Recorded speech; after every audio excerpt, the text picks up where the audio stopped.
I'm here to warn you about a growing threat to the laws and values of the United States from a group of religious extremists and fanatics.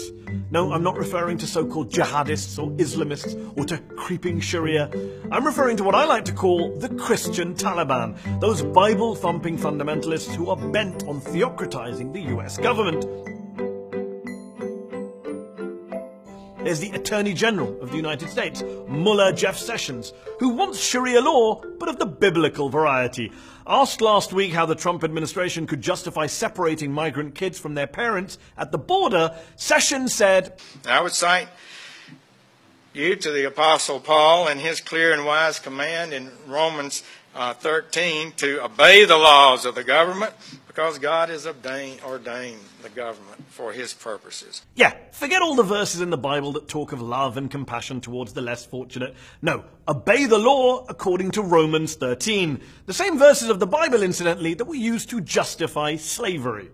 But that didn't stop White House Press Secretary Sarah Huckabee Sanders from coming out explicitly in favor of theocracy. It is very biblical to enforce the law. That is actually repeated a number of times throughout the Bible. By the way, Sarah Huckabee Sanders is the daughter of Mullah Mike Huckabee, who once called for God's law to be placed above U.S. law. And that's what we need to do, is to amend the Constitution so it's in God's standards rather than try to change God's standards so it lines up with some contemporary view of how we treat each other and how we treat the family. There's also Mullah Ted Cruz, whose victory speech at the 2016 Iowa caucuses began with, "Let me first of all say, to God be the glory."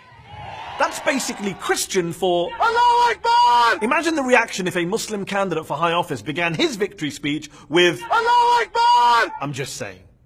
Cruz has also said he's a Christian first and an American second.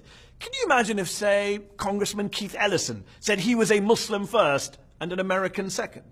Then there's Mullah Mike Pence. I'm a Christian, a conservative, and a Republican, in that order. He's tried to bring his extreme religious views into the science classrooms of America.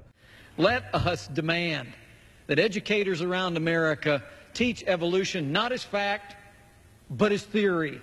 While governor of Indiana, Pence brought in a quote-unquote religious liberty bill, which basically legalized discrimination against a vulnerable LGBTQ minority, and he literally signed that bill surrounded by these folks. Look, as in the Middle East, to really politicize religion, you need a bunch of politicized clerics. Caliph Donald Trump can call on some of America's finest to make the case for Christian supremacism, and to make the case for him, the divine case for an irreligious, thrice-married adulterer and former casino owner. There's Mullah Franklin Graham, who says the hand of God elected Trump. There's Mullah Robert Jeffress, who says God gave Trump the authority to take out Kim Jong-un. There's Mullah Jim Baker, who says we have to obey Trump because God had him elected.